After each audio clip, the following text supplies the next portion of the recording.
बदतमीज बहू। सभ्यता से भरपूर शास्त्री परिवार की इकलौती बेटी मोहिनी को बचपन में ही पढ़ाई के लिए विदेश भेज देते हैं, जहां से वो सालों बाद ग्रेजुएशन पूरी करके इंडिया वापस आती है, जो अब संस्कार, सभ्यता, संस्कृति जैसी चीजों से कोसों दूर होती है। एक सुबह मोहिनी शॉर्ट ड्रेस पहने, कानों में हेडफोन लगाए जोर जोर से इंग्लिश गाने गाती हुई घर में घूम रही होती है। सुबह सुबह भगवान का नाम लेते हैं, राक्षसों की तरह चिल्लाते नहीं। पॉप्स, आपको अच्छे गाने की बिल्कुल समझ नहीं है, सो ठीक है, चल पिल। अरे मोहिनी, पापा से ऐसे बात करते हैं क्या? सारी तमीज भूल गई हो। ओह मॉम प्लीज, इतनी बड़ी भी कोई बात नहीं हुई, सो डोंट ओवर रिएक्ट। ऐसे ही दिन बीतते हैं जिसमें मोहिनी के तौर तरीके, रहने और बात करने का ढंग उसके मम्मी पापा को परेशान करने लगता है। भला कोई मानेगा कि ये मेरी बेटी है? रीति रिवाज और संस्कारों से तो इसका दूर दूर तक कोई नाता नहीं, और अब तो लगता भी नहीं कि कभी होगा। अरे ऐसे कैसे नहीं होगा? लड़कियां सारे नखरे अपने माँ बाप को ही दिखाती है। ससुराल जाकर उन्हें सब कुछ करना भी पड़ता है और मानना भी। पत्नी की बात शास्त्री जी समझ जाते हैं और कुछ ही दिनों में अपने से भी ज्यादा धार्मिक परिवार में निखिल के साथ मोहिनी का रिश्ता पक्का कर देते हैं। रिश्ता तो पक्का कर दिया, पर यहाँ मोहिनी को कैसे मनाएंगे? शादी ब्याह के मामले में आटे में नमक जितना झूठ तो चलता है जी। इसी तरह एक के बाद एक तिकड़म लगाते हुए दोनों मिलकर मोहिनी को शादी के लिए तैयार कर लेते हैं और मोहिनी निखिल की शादी हो जाती है, जिसके अगले दिन से ही मोहिनी दोबारा अपने पूरे अवतार में शॉर्ट ड्रेस पहनकर घर में घूमने लगती है। बहू को ऐसे देख सास की आंखें फटी की फटी रह जाती हैं। अरे ये क्या बेशर्मी है, हमारे घर की लड़कियां जींस तक नहीं पहनती और तुम बहू होकर इतने छोटे कपड़े पहनकर पूरे घर में घूम रही हो।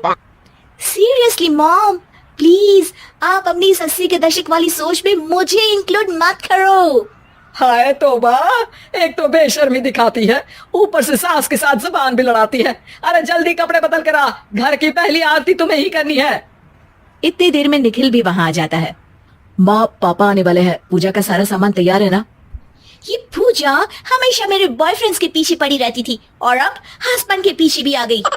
मोहिनी की बातें सुन सास तो अपना सिर पकड़ लेती है, लेकिन निखिल किसी न किसी तरह उसे पूजा के लिए कन्विंस करके कपड़े चेंज करने के लिए भेज देता है, जिस पर पूजा खत्म होने के बाद वो एक बार फिर अपनी शॉर्ट ड्रेस में आ जाती है। बहू, ये क्या तरीका है? संस्कार नाम की कोई चीज है या नहीं?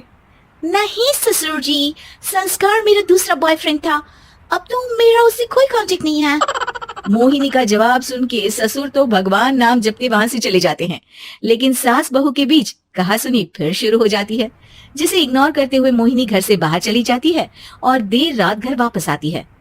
मोहिनी, मैं जानता हूँ कि तुम विदेश में रही हो और तुम्हें वहीं की आदत है, पर यहाँ चीजें कुछ अलग है। अगर तुम उस हिसाब से कुछ एडजस्ट कर लो तो सबके लिए सही हो जाएगा। I am not in a lecture mood. Good night. अगली सुबह मोहिनी देर से उठकर एक बार फिर उसी तरह सबके सामने आती है, जिस पर उसकी सास कुछ बोले उससे पहले ही मोहिनी की दोस्त मोनिका और रचिल वहां आ जाती हैं। Oh hi darling, how are you? OMG, we missed you so much. I missed you too, darling. Ram Ram, इन्होंने तो तुमसे भी छोटे कपड़े पहने हैं। अरे तुम लोगों के अंदर कोई शर्म लिहाज बाकी भी है या सब बेच खाई? मोहिनी, तुम्हारी मेड कुछ ज्यादा नहीं बोलती?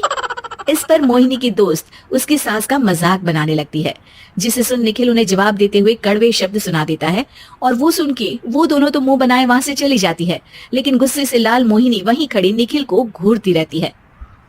घूर क्या रही हो? तुमसे शादी की ये सोचकर कि विदेश में पढ़ी लिखी हो, घर में कोई पॉजिटिव चेंज लाओगी, अपनी करियर के लिए एम्बिशियस होगी, पर अपने इस बिहेवियर से उस पढ़ाई के साथ साथ अपने मम्मी पापा के नाम को भी डुबो रही हो।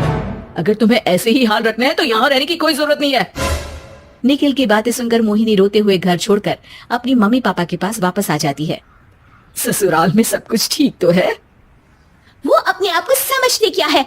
मोहिनी पर चिल्ला रहे? मैं क्यों उसके इशारों पर चलूं? मैं अपनी लाइफ अपने तरीके से जीना चाहती हूँ और वो ना आप लोगों को मंजूर था और ना ही उन्हें है। तुम यहाँ नहीं रह सकती। अपने पापा की बात सुन के मोहिनी हैरान रह जाती है। हाँ, तुमने बिल्कुल सही सुना। अगर तुम्हें अपने इस घमंड, बेशर्मी और बदतमीजी में ही जीना है तो तुम यहाँ भी नहीं रह सकती। बेटी, मैं मानता हूँ हमारे यहाँ रीति रिवाज बहुत मायने रखते हैं और हमने उन्हीं के ओवरडोज से बचाने के लिए तुम्हें विदेश भेजा था। एक लड़की जो शादी करके घर और बच्चे संभालती है, उससे तुम अपने आप को ज्यादा समझ सको इसके लिए भेजा था। तुम उससे ज्यादा समझो और बनो, पर तुम तो किसी दूसरी ही ट्रेन में चढ़ गई बेटा। उसके मम्मी पापा बहुत देर तक मोहिनी को सारी बातें समझाते हैं, जिन्हें सुनकर मोहिनी को अपनी गलती का एहसास होता है।